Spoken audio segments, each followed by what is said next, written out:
আজি হৈছে পবিত্ৰ কৰম পূজা। অসমৰ লগতে চটানাগপুৰ অঞ্চলৰ আদিবাসী জনগোষ্ঠীৰ লোকসকলে আধ্যাত্মিকতাৰে পালন কৰা এই পবিত্ৰ পূজাভাগৰ বিষয়ে আজি আমি এই ভিডিঅ'টিত আলোচনা কৰিম। এই উৎসৱটিত প্ৰকৃতি, কৃষি আৰু পূৰ্বপুৰুষৰ পৰম্পৰাক সন্নিৱিষ্ট কৰি যৌৱন, শক্তি আৰু উৰ্বৰতাৰ দেৱতা কৰম দেৱতাক উপাসনা কৰা হয়। ভাদ একাদশী মানে ভাদ মাহৰ 11 তাৰিখে আৰু ইংৰাজীৰ আগষ্ট-ছেপ্টেম্বৰ মাহত এই পৰ্বটি উদযাপন কৰা হয়। এই পূজাত সমৃদ্ধি, ভাল শস্য, পৰিয়ালৰ মংগল, দম্পতীসকলৰ মাজত সম্প্ৰীতি, সুখ আৰু শান্তিৰ বাবে প্ৰাৰ্থনা কৰা হয়। অসমত ইয়াৰ গুৰুত্ব অধিক আৰু সেইবাবে আনুষ্ঠানিকভাৱে স্বীকৃতি দিয়া হৈছে, কিয়নো অসম চৰকাৰে এই দিনটোত ষ্টেট হলিডে ঘোষণা কৰিছে, যাতে পৰিয়ালৰ সৈতে সকলোৱে এই উৎসৱ ভাগ পালন কৰিব পাৰে।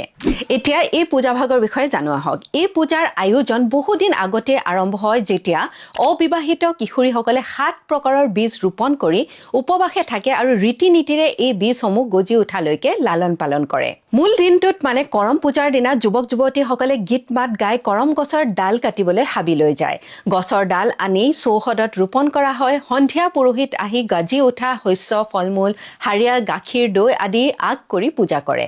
পূজা শেষ হোৱাৰ পিছত ঝুমুৰ নৃত্য আৰু গীতেৰে নিশাটো সজীৱ হৈ উঠে, য'ত ডেকা গাভৰুসকলে পৰম্পৰাগত সাজ-পোছাক পিন্ধি ঢোল মাদলৰ তালে তালে নাচি উলহ মালহেৰে পৰিৱেশটি জীপাল কৰি তোলে।